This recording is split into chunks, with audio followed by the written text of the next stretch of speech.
Sex in the City the movie. A great way to spend 2 hours of your life, or a total complete waste of time. Almost anyone has at least heard of the show, and probably has a vague idea what it's about. I can't really say I'm a fan, but if it's late at night and I'm too tired to strangle a dolphin and Sex in the City's playing on TV, I might actually watch it. The show's about four women with different hair color who get together and talk about their relationships and sex life. So we have Miranda, the dykey redhead, Charlotte, the prude brunette, Samantha, the blonde cockthirsty whore, and Carrie, the star of the show, who looks like an anorexic skeleton. The show ended in 2004 and devastated many hairdressers and flamboyant homosexual men.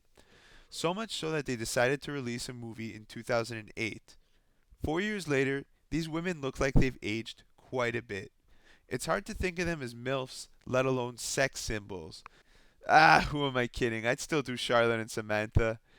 The movie lasted 148 minutes. That's nearly 2.5 hours. Now keep in mind that an episode of the show was normally about 30 minutes. Just the thought of having to watch 5 episodes of Sex in the City in a row gives me heart palpitations.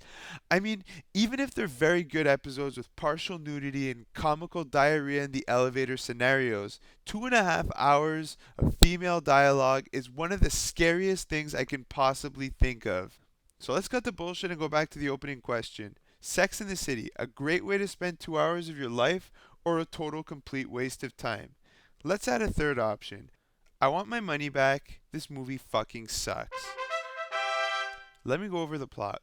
Carrie is supposed to marry the guy she'd been seeing on and off throughout the series. The dude chickens out, Carrie gets stood up at the altar, goes through a depression, and her friends take her to Mexico to cheer her up. There. That's the gist of the movie, and it could have easily been squeezed into an hour and 30 minutes, maybe even less.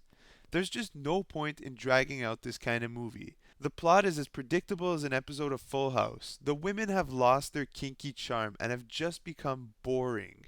Even Kim Cattrall's character Samantha is no longer a slut. This is like having George Costanza with hair, or having Joey on Friends suddenly become a genius. I'm not saying characters shouldn't evolve. I'm just saying a drastic change like this is totally uncalled for and made the movie as exciting as going to church.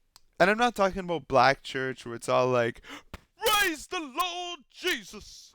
Do you know a guy called Jesus? I know a guy called Jesus! Jesus saved me! No. I'm talking about regular, monotone, default church.